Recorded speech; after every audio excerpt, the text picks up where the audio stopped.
그 베트남 여자 아버지가 몰래 숨겨놓은 딸이에요? 제1화 비정한 유언. 서울의 유서 깊은 부촌 북악산 자락을 따라 가파른 비탈길을 올라가다 보면 높다란 담벼락 사이로 유독 허름한 단층 가옥 하나가 모습을 드러낸다. 6.25 전쟁 후 지어져 반세기가 넘는 격동의 세월을 온몸으로 견뎌낸 이 집은 이끼가 눌어붙은 대문과 살점이 다 떨어져 나간 페인트 외벽으로 겨우 그 형체를 지탱하고 있었다. 행인들이 혀를 쯧쯧 차며 지나칠 법한 낡고 보잘것없는 집이었지만 서울 시내가 한눈에 내려다 보이는 최고의 조망을 선점한 현 시점에 30억 원을 호가하는 금싸라기 땅 위의 노옥이었다. 내부 절반가량을 차지하는 넓은 서재는 이 집의 기묘한 무게감을 대변하고 있었다. 한쪽 벽면을 빈틈없이 채운 거대한 서가에는 수천 권의 책이 숨을 죽인 채 들어차 있었고 그중 상당수는 누렇게 변색된 영어 원서들이었다. 특히 손때가 짙게 묻은 책상 바로 뒤편에는 해밍웨이의 소설들이 가지런히 놓여 있었다. 노인과 바다, 무기여 잘 있거라 같은 지금엔 구하기도 힘든 영어 표지 속 살아 움직이는 원문들은 평생을 영어 교사로 그리고 이름 없는 수위로 살아온 한 노인의 가슴 속에 얼마나 거대한 바다와 치열한 전장이 아직도 파도치고 있는지를 대변해주는 은밀한 기록이었다. 책상 옆 창가, 햇살이 가장 길게 머무는 곳에 놓인 커다란 캣타워는 이 정적인 공간에 유일하게 생기를 더하는 장치였다. 이 수직의 영토를 차지한 주인공은 검은 고양이 깜탄이었다. 2년 전 겨울 한심중학교 수의실 근무를 마치고 퇴근하던 길에 차가운 아스팔트 위에서 얼어 죽어가던 핏덩이를 발견한 노인이 품에 안고 데려온 것이 인연의 시작이었다. 녀석의 늙은 집사이자 이 낡은 가옥의 주인은 올해 77살의 김규식 씨였다. 그는 사학재단 한심재단과 한심병원의 실소유주였으나 평생 그 화려한 신분을 철저히 감춘 채 살아왔다. 그는 61살까지 재단 산하 한심중학교에서 영어를 가르쳤고 퇴임 후엔 교무실에서 수의실로 내려가 정문을 지키는 괴팍한 노인으로 학생들과 인사를 주고받았다. 하지만 그가 감추려고 한 남루한 껍데기 이면에는 지독한 속죄의 서사가 흐르고 있었다. 부친이 친일의 대가로 일구고 이승만 박정희 정권에 부역하며 쌓아올린 막대한 부로 일궈낸 일화재단을 마지못해 물려받은 뒤 지옥스러운 재단의 이름을 한심으로 바꾸고 스스로를 무덤 같은 삶에 가둬버린 노인의 평생은 피 묻은 유산을 닦아내기 위한 처절한 기록이자 소리 없는 비명이었다. 그리고 오늘 밤 서재 한가운데 낡은 소파에 앉아있는 규식 씨의 모습은 꺼져가는 등불처럼 위태로웠다. 사실 지금의 이 모습은 그가 평생에 걸쳐 스스로 자초하고 어쩌면 간절히 기다려온 재앙이나 다름없었다. 그는 평생 하루 2갑이 넘는 담배를 연신 태워댔고 매일 밤 독한 술로 몸과 정신을 마비시켰다. 건강검진은 단 한 번도 받지 않았으며 자식들이 병원 예약을 잡아둬도 끝내 그 문턱을 넘지 않았다. 그것은 단순한 고집이 아니라 자신의 삶에 대한 지독한 환멸의 표현이었고 잊히지 않는 기억으로부터 영원히 달아나고 싶어 했던 한 남자의 처절한 도피였다. 결국 3개월 전에 날아든 폐암말기 통보를 그는 그토록 오래 기다려온 운명의 친절로 받아들였다. 잔혹한 병만은 그의 육신을 빠르게 갉아먹었고 푹 파인 볼과 창백한 안새, 뼈만 남은 손등은 그에게 허락된 시간이 이제 정말 얼마 남지 않았음을 여실히 보여주었다. 그리고 오늘 밤 그에게 생명을 빚지고 그의 무릎 위에 가만히 웅크려 있는 깜탄이는 마치 호위무사 같았다.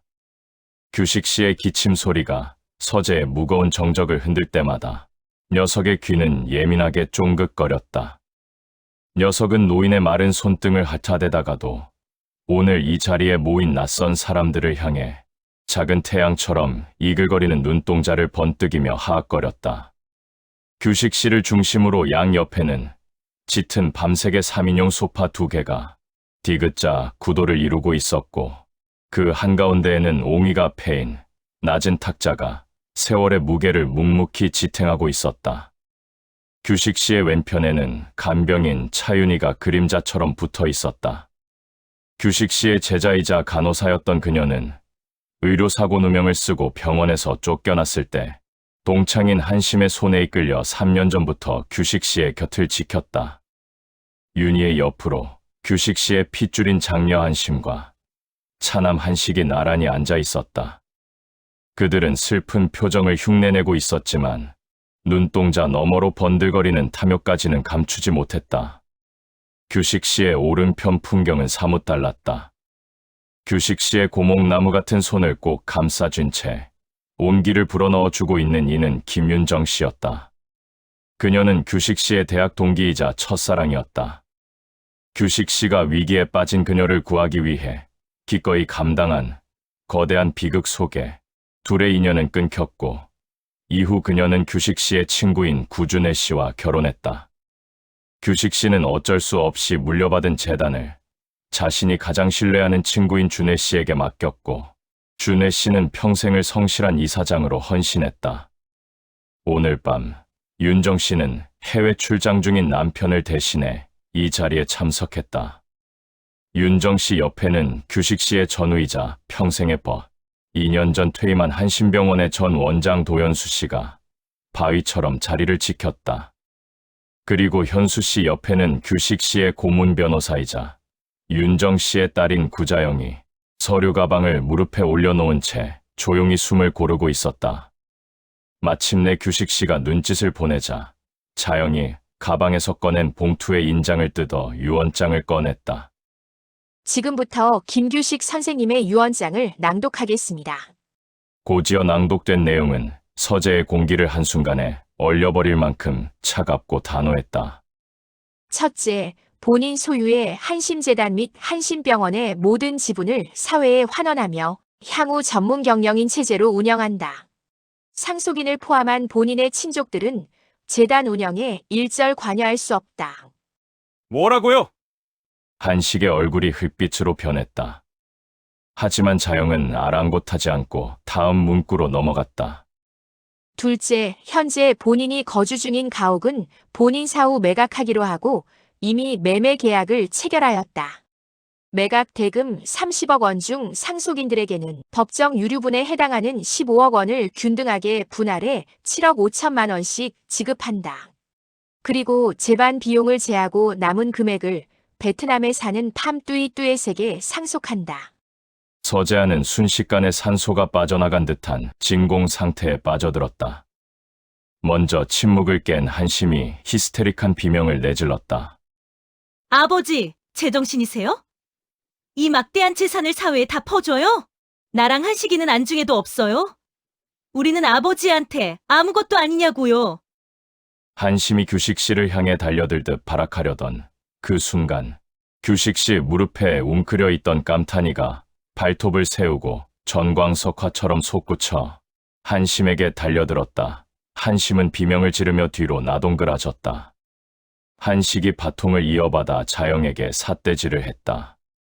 변호사님. 아니, 누나. 이 유언장은 무효야. 아버지가 노망이 들지 않고서야. 그리고 누구? 팜 뭐? 그 여자는 또 누구야? 혹시 아버지가 몰래 숨겨놓은 딸이야? 자식들이 함부로 내뱉는 말들이 규식 씨의 심장을 날카롭게 파고들었다. 규식 씨는 밀려오는 격통을 이기지 못하고 그 자리에서 정신을 잃고 말았다. 서재가 아수라장이 된 와중에도 한식은 자영을 밀치며 폭주했다. 그때 현수 씨가 자리에서 벌떡 일어나 한식의 멱살을 잡고 뺨을 후려쳤다. 찰싸! 서재가 울릴 정도의 파열음과 함께 한식의 고개가 휙 돌아갔다. 평생 사람을 살리던 손으로 평생 누구에게 손찌검 한번 안 해본 현수 씨의 눈에 서슬퍼런 안광이 서렸다. 그만두지 못해? 이 짐승만도 못한? 늘 인자한 아저씨였던 현수 씨의 호랑이 같은 위험에 압도당한 남매는 입술을 파르르 떨면서도 감히 대꾸할 엄두조차 내지 못했다. 그들은 쓰러진 아버지를 향해 눈길 한 번 주지 않은 채 비릿한 욕설을 내뱉으며 서재를 빠져나갔다. 쾅! 거칠게 닫히는 문소리가 남겨진 사람들의 가슴을 무겁게 짓눌렀다.